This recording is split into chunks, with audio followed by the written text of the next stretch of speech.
Kavokpu chapter 10 Eurekasia Rinza malam ka hoilea zar santile tinker anti tekut in kailai chu rilrunat mel takhiana en tlok chuta alu thingle zokin ama a ahlim mel kharon pulea kan so chiarlal pa khan thalak lai vela eitura pektir le ramem ti chungin fakzuala chu en ngala bol thum ka pek sakha fakzuala chun nui sang chungin alo ti ve bok tu chung changen soipo relo chuan a puinen kan lo khi ve tho ringot cho do theita ka chuan kan din na a ma boka a do ma pola kan tranga rinzaman thutna turmin ko mu a chuan kan thua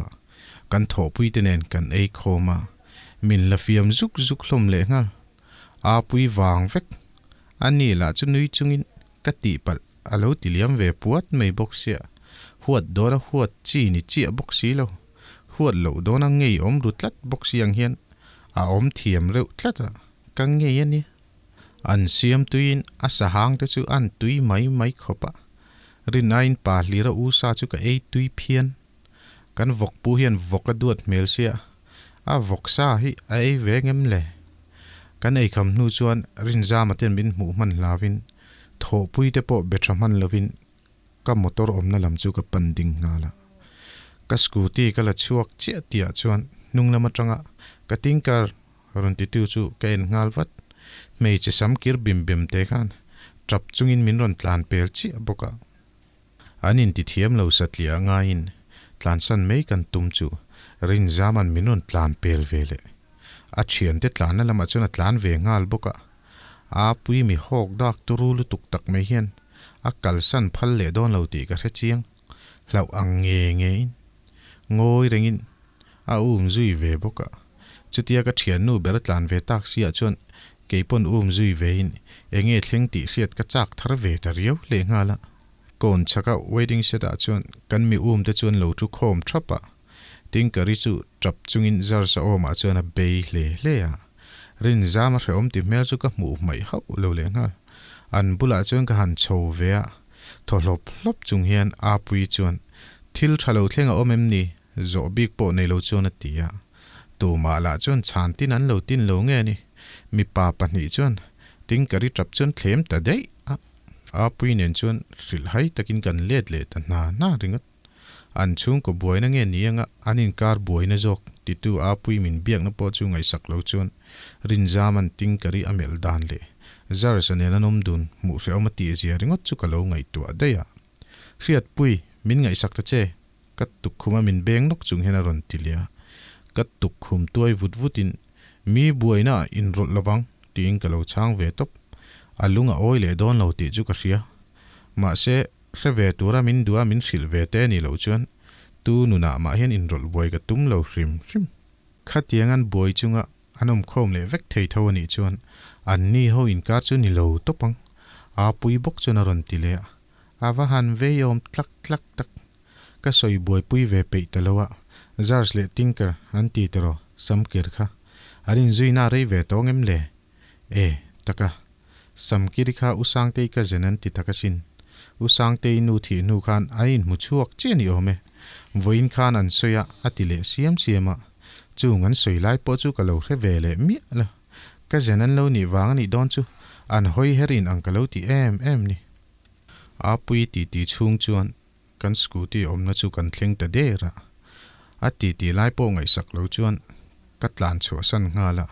ka hnunga miron zui ve a riat pui amak mai milo ngak ve da che atile hlak to kanin pan na kong peng ka thlen chuan ka ding data a pui poron thleng ve ngal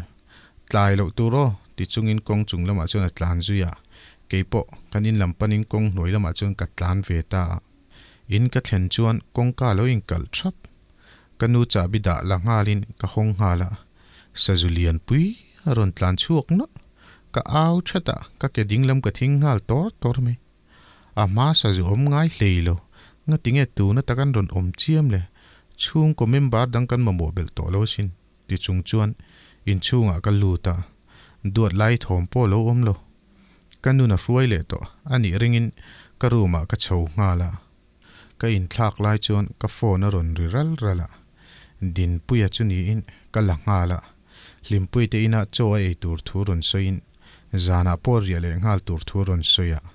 in en kol thatu te chen min cha ve luam boka phone da dona karuma khan lo lut mi su ala ti ram bok aruma ka lu khat nen enge mo ruma lu po chu ui viu ni karuma ron ria ngun nen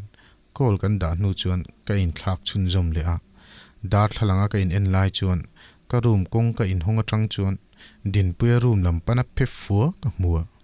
meng phok ra chungin ka hoilet ngal wata tu ma ka mu boxi lo chu ka mu sual mai me ni ringin ngai ka ti thaluya ka in thak zo nu chuan in hnuya chukin ka nu ei tur ka siam sak ngala ka ei to thoti in ka siam hnem du vak lo ka tifin tur da rang le in chuwa ngal mai ka tum chu in chung lama tanga mi panui thom thretlata ka in sia da wang chuan ka chho le a nui thom lo chuan chu din puya room lam ni in lua phal lo chung chuan ka lut lui ta room kongka ka hon rol chuan nui thom chu re ngal duak din puya room chu ka in kol thuaka engma mu ka nei boxi lo chu khal le in ka chuak zui ta ka nu scooty bok keng chung chuan a pui chu ka som chho le a ala man lo dewa wangin anina ka lut taringot anu chi lo oma bathlar lama phone mangin a om dei bok nen thu thlenga thuin ka phone ka khoi mal mala fak zuala ma sei ron lut lol in thleng to mo ti zong he lo thona thleng to e ti in ka chang ve mai bok a that chu ti te top phi ron thon le a pui a man ta ka chuan fak zuala chu chang to lovin phone po chu ka da taringota anu po sil ta lo chuan a pui chu chuak ngal da ya ke po anu mel ro ro chung chuan ka chuak zui ve ta ringota ka khala bok chuan chuang le a hnung lama tang chuan fak zola biak thu minon thil le to ka scooty khal lai po chu ka din pha hial le ngal engtin nge chan che ka ti ngala ron tho hokin kalal pa min ko na hi ka nar thei lo ti ati chuan angai na hre lo takin a pui chu ka en ngal ho a ani la chu se om ti mele lo la pu ji chu ti anga in nol top te chu awat ti mak ve trong kam dang te po mang ve se ka thian nu ti be dong tu chu ka ho ve em ngal ringot I thian nu hi ka be dong don hle nem ka zar buai ne so viawang min la du em ang nui sang chung chuna ti le loi sia I thu le ti in ka tlan chuak le ngal zanin chu IC wa bok kan duty le don dam lo dam doi pek tu chu kan siam le a bed number 2 mi chu ni zana dam doi kan pek ai tam pek tur ti alo in ziaka ni zan po khan ngai tu om lo po la tang sia voilama azua le zual lo te chu ka endika report ala chuan chu tiang eng main ziak box si lo mak ka ti ve ta dewa a pui bula po ka soi nge ani po in mak ti ve in doctor ten an ti miau chuan an zi anga ti tur chuan min ti ve ta boka a puin chu tia lo ti ve ta ka chuan doctor te ziang chuan dam doi po ka petaringota ka om chu nuam zan lo engemoni min mol tlat tu om le to thil thalo thleng le in mithi kan nga le don jok nge niang dar khata pel nu chuan a puinen mut kan ril ru ka mut main dam lo te kan en kual le vek kan let le lama chuan bed number 2 chu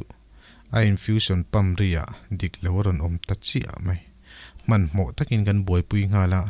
minute nga po kan boi pui man ka ring lo a tho chu ron top ta de ya doctor siam ki maron lang ngalin aron boi pui ve vat boka ani poina chan zo bik lo adam doi ka pek te chu report ka lo pe ngala dam lo report chu en ngal room takamin mel chung hian eng wangin nge ados aya sang pek tuali thati in cm min ti ta roka ham hai tak chun apui ke en ngal ani po ke yang thoin lo thil hai ve tho a overdose ti na mo mak ti taka ka ti le rol chuan ka biang ron thip jok min beng tu doctor roi chu angai na helo tak hian ka en ho a overdose ni e anat na poi hre ve ka ai turchin le jackson turchin jekin ka da fel thlap kha la thiat pui min wat ti mol pho ve heti em hian in nai tlin lo ka ring lo sin thin rim meng sen ram chung chuanin ti hlak hlaka ma se du reng wanga pesual ka ni lo zia ka in hre chiang thung a in zia dana ka chuan ka soi zo ma hoin en film khur ve da che a chung ten an riat vai chuna poi don te mania ho tu ten hospital tang an no chuak lawang che ti po a soi theilo doctor ruai bok chuna ron tilia eng thil nge thleng ta hi ka hre thiam lo tak zet thil tha ti emo ka ni ti lain tual ka that le dai amo ni e keilal khiat pui hian ka na hi ka tlin lo tak zet chu ni don hi